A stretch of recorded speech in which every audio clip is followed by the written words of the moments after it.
ఓం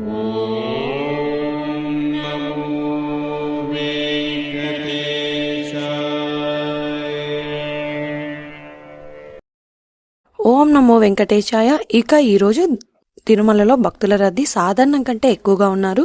ఈరోజు గురువారం ఉదయం 5 గంటలకు వైకుంఠంలోని 23 కంపార్ట్మెంట్లలో ఎలాంటి దర్శనం టికెట్స్ మరియు టోకెన్స్ లేని భక్తులు వెయిట్ చేస్తూ ఉన్నారు. ఈ వైకుంఠంలోని 23 కంపార్ట్మెంట్లలో వెయిట్ చేస్తున్న భక్తులకు సుమారుగా 14 గంటల సమయంలో దర్శనం అయ్యే అవకాశం అయితే ఉందండి. ఇక ఈరోజు శ్రీవారి సర్వదర్శనానికి అంటే ఎలాంటి దర్శనం టికెట్స్ లేని భక్తులు క్యూ లైన్లో ఎంటర్ అయ్యే వారికి సుమారుగా 14 గంటల నుంచి 16 గంటల సమయంలో దర్శనం అయ్యే అవకాశం అయితే ఉందండి. స్వామివారి దర్శనం కోసం వెళ్లే భక్తులు ఎక్కువగా ఉంటే దర్శన సమయం కూడా పెరుగుతుంది. ఇక ఈరోజు గురువారం సాయంత్రం 6 గంటలకు స్వామివారి పూలంగి సేవ ఉంటుంది. కాబట్టి మధ్యాహ్నం పైన దర్శనానికి వెళ్లే వారికి దర్శనం అయితే ఆలస్యం అవ్వచ్చండి. ఇక ఎస్ఎస్టీ టోకెన్స్ ఉన్న భక్తులకు సుమారుగా 3 నుంచి 6 గంటల సమయంలో దర్శనం అవ్వచ్చు. ఈరోజు 13వ తేదీకి సంబంధించిన దర్శనం టోకెన్స్ 12వ తేదీ రాత్రి 9 గంటల నుంచి ఇచ్చారు. అలాగే శ్రీవారి మెట్టుదారిలో కూడా ఈరోజు ఉదయం 6 గంటల నుంచి టోకెన్స్ అయితే ఇచ్చారు. ఈరోజు శ్రీవారి మెట్టుదారిలో 3000 టోకెన్స్ వరకు మాత్రమే ఇచ్చారు. ఇక ఈరోజు 300 రూపాయల స్పెషల్ ఎంట్రీ దర్శనం వారికి, అలాగే 500 రూపాయల విర్చువల్ సేవా దర్శనం టికెట్స్ ఉన్న వారికి 3 గంటల నుంచి 5 గంటల సమయంలో దర్శనం అయ్యే అవకాశం అయితే ఉందండి. ఇక నిన్నటి రోజున బుధవారం రోజున శ్రీవారిని 70,270 మంది శ్రీవారి భక్తులు స్వామివారిని దర్శనం చేసుకున్నారు. నిన్నటి రోజు ఉదయం నుంచి కూడా వైకుంఠంలోని కంపార్ట్మెంట్స్ అన్ని ఫుల్ అయ్యి నారాయణగిరి షెడ్లలో కూడా భక్తులు వెయిట్ చేస్తూ ఉన్నారు. 22,175 మంది శ్రీవారి భక్తులు స్వామివారికి తలనీలాలు సమర్పించారు. 3,38,00,000 రూపాయలు భక్తులు స్వామివారికి సమర్పించిన హుండీ కానుకలండి.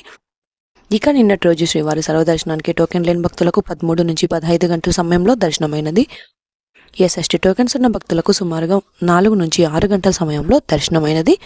అలాగే 300 రూపాయల దర్శనం టికెట్స్ ఉన్న వారికైతే 3 నుంచి 5 గంటల సమయంలో దర్శనమైనదండి. ఇక 300 రూపాయల దర్శనం టికెట్స్ ఉన్న వారికైతే 3 నుంచి 5 గంటల సమయంలో దర్శనమైనది. ఇక ఈరోజు తిరుమలలో ఆఫ్లైన్లో సిఆర్ఓ వద్ద రూమ్స్ కోసం రిజిస్ట్రేషన్ చేసుకొని రూమ్స్ అయితే తీసుకోవచ్చు. ఈరోజు ఉదయం 3:20 50 రూపాయలు మరో 100 రూపాయల రూమ్స్ కలిపి 966 రూమ్స్ అయితే అందుబాటులో ఉన్నాయి. ఈరోజు ఉదయం మొత్తం 966 రూమ్స్ మాత్రమే ఖాళీగా ఉన్నాయి. ఈ 966 రూమ్స్ అయిపోతే రూమ్స్ ఖాళీ అయిన తర్వాత రూమ్స్ రిజిస్ట్రేషన్ చేసుకున్న వారికి రూమ్స్ అయితే ఇస్తారండి. ఈ వీడియో చూస్తున్న వారు వీడియోని తప్పకుండా లైక్ చేయండి. మీ ఫ్రెండ్స్ అండ్ ఫ్యామిలీ మెంబర్స్కి కూడా ఈ వీడియోని షేర్ చేయండి. ఇక మన ఛానల్ని సబ్స్క్రైబ్ చేసుకోండి. ఇప్పుడు ఏ దర్శనం వారు ఎక్కడి నుంచి ఎంటర్ అవ్వాలో కూడా తెలుసుకుందాం. ఈ రోజు శ్రీవారి సర్వదర్శనానికి అంటే ఎలాంటి దర్శనం టికెట్స్ లేని వారు దర్శనానికి వెళ్ళాలి అంటే వైకుంఠం 2 వద్ద ఉన్న క్యూ లైన్ నుంచి ఎంటర్ అవ్వాల్సి ఉంటుంది. రష్ ఎక్కువగా ఉంటే కృష్ణతేజ సర్కిల్ నుంచి ఎంటర్ అవ్వాల్సి ఉంటుంది. ఇంకా ఎక్కువగా ఉంటే శిలాతోరణం వద్ద ఉన్న క్యూ లైన్ నుంచి ఎంటర్ అవ్వాల్సి ఉంటుంది. 300 రూపాయల ప్రత్యేక ప్రవేశ దర్శనం టికెట్స్ ఉన్న భక్తులు, అలాగే 500 రూపాయల విర్చువల్ సేవా దర్శనం వారు మాత్రం ఏటీసీ సర్కిల్ దగ్గరగా ఉన్న వైకుంఠం 1 ముందు ఉన్న క్యూ లైన్ నుంచి ఎంటర్ అయ్యి స్వామివారిని దర్శనం చేసుకోవచ్చు. ఇది అండి ఈరోజు తిరుమల తిరుపతి దేవస్థానం దర్శనం మరియు లేటెస్ట్ అప్డేట్స్. ఇంకా మీకు తిరుమల తిరుపతి దేవస్థానం గురించి ఎలాంటి సమాచారం అయినా తెలుసుకోవాలి అనుకుంటే కామెంట్ బాక్స్లో కామెంట్ చేయండి. ఇక నెక్స్ట్ వీడియోలో మీ కామెంట్లకు సమాధానాలు కూడా తెలియజేస్తాను. అలాగే మీరు ఈ వీడియోని కూడా తప్పకుండా లైక్ చేయండి.